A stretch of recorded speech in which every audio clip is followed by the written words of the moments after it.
vous. Bonjour. Julien Sanchez, je précise, vous êtes également maire de Beaucaire dans le Gard. Et je le disais, vous êtes donc l'une des voix qui compte au sein du Rassemblement national chez Marine Le Pen. Le président du Conseil italien, Giuseppe Conte, on l'entendait dans le journal, sera aujourd'hui à Paris pour parler en particulier de la politique migratoire européenne. Est-ce que vous auriez souhaité, comme le préconisait Matteo Salvini, votre ami et président de la Ligue et ministre de l'Intérieur en Italie, qu'il annule cette visite ? Je crois que c'est aux Italiens de décider de ce qui est bon pour eux et de ce qu'ils doivent faire. En l'occurrence, le Premier ministre a décidé de ne pas faire la chaise vide. Ouais. Peut-être que, comme Donald Trump l'a fait, il dira ses 4 vérités, justement, à Emmanuel Macron. Mais n'est-ce pas la preuve que l'Italie est prête à continuer à coopérer, à collaborer sur cette question et pas à se fermer à l'arrivée de migrants sur son sol, comme l'avait dit Matteo Salvini ? Je crois que le ministre de l'Intérieur, et qui est un de nos amis et de nos alliés d'ailleurs au Parlement européen, qui est désormais ministre de l'Intérieur, Matteo Salvini, a été très clair sur la question. Il veut mettre fin à l'immigration massive qui arrive en Italie et qui, effectivement, est en train de modifier petit à petit le visage de l'Italie depuis maintenant plus de 15 ans. Est-ce qu'il n'y a pas une hypocrisie là-dessus ? Pendant qu'on a beaucoup parlé de l'Aquarius cette semaine, près de 900 migrants ont débarqué en Sicile, à Catane, dans un bateau des gardes-côtes italiens. Alors ça, on en a très peu parlé, c'était des migrants érythréens. Est-ce qu'il n'y a pas d'un côté les paroles, très musclées, et puis les actes qui sont plus pragmatiques ? Non, je crois qu'il y a les actes, mais encore une fois, ce gouvernement vient d'être élu. Il est en train de mettre en place un certain nombre de choses, un certain nombre de mesures. Et ce qu'il a fait avec ce bateau montre ce qu'il veut faire et la philosophie qu'il veut faire. Ça montre aussi que quand on veut, on peut, tout simplement. C'est ce qu'il faudrait faire sur le plan européen, vous pensez ? Bien sûr, c'est ce qu'il faudrait faire sur le plan européen, car nous n'avons pas vocation à accueillir toute l'Afrique.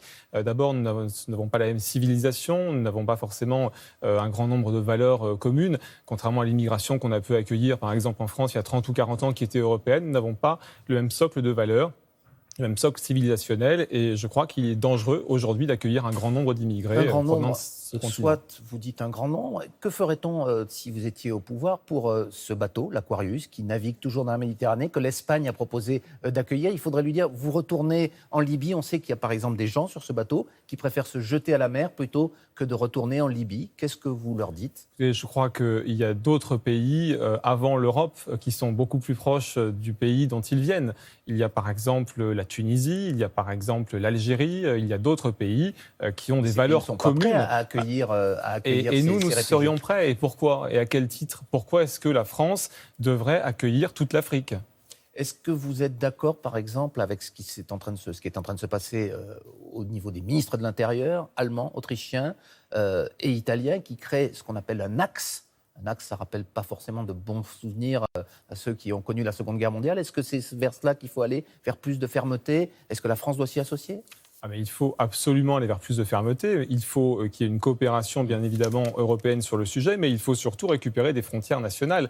C'est ce que nous réclamons, nous, c'est ce que nous plaidons. Ce pourquoi nous plaidons, parce que je crois que les frontières nationales sont essentielles pour décider de qui entre et qui sort sur le territoire national. C'est la première des libertés.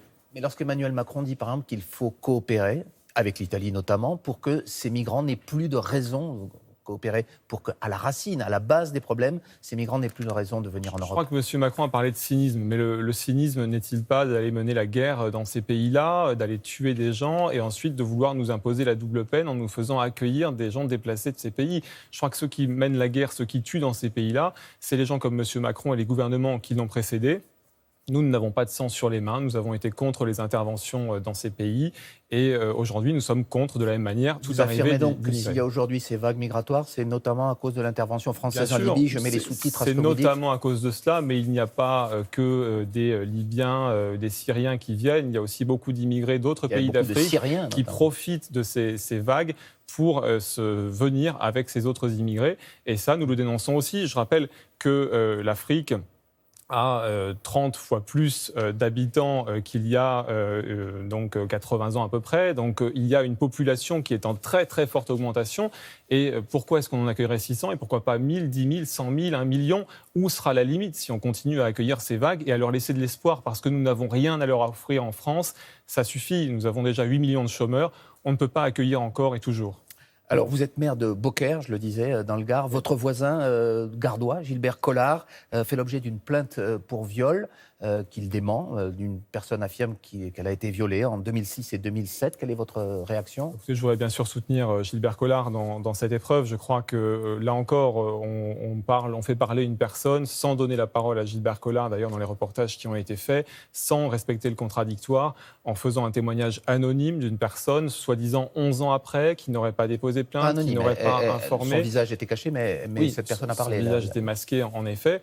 Voilà, je crois qu'à un moment, il faut arrêter de donner la parole sans vérifier les informations. Il faut laisser la présomption d'innocence. Et comme vous le disiez, Gilbert Collard conteste totalement ce qui lui est reproché. Mais qui pourrait en vouloir à Gilbert Collard? Pourquoi cette affaire serait-elle montée de toutes pièces? Vous savez, dès qu'on est un petit peu connu, dès qu'on est une célébrité, dès qu'on est quelqu'un qui, soit par sa profession d'avocat, soit par sa profession politique, dès qu'on est exposé, on peut s'exposer à ce genre de choses. Ça n'arrive pas à tous les hommes politiques, des accusations de cette nature. Ça n'arrive pas à tous les hommes politiques, en effet, mais je crois que, encore une fois, Gilbert Collard a démenti et je crois en la parole de Gilbert Collard. Alors, votre parti s'appelle désormais le Rassemblement national. C'était avant le Front national. Qu'est-ce que ça change, au fond, au-delà du changement de nom?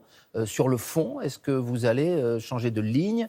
Et est-ce que vous êtes tout simplement plus attirant pour les personnes qui souhaitent vous rejoindre aujourd'hui, en vous appelant comme ça? Je l'espère. En tout cas, qu'est-ce que ça change? Marine Le Pen a été l'une des deux finalistes du second tour de la présidentielle. Je crois que le Parti socialiste qui était au pouvoir a fait 6%, a été éliminé. François Fillon, qui a dirigé aussi la France, a été éliminé. Mélenchon également.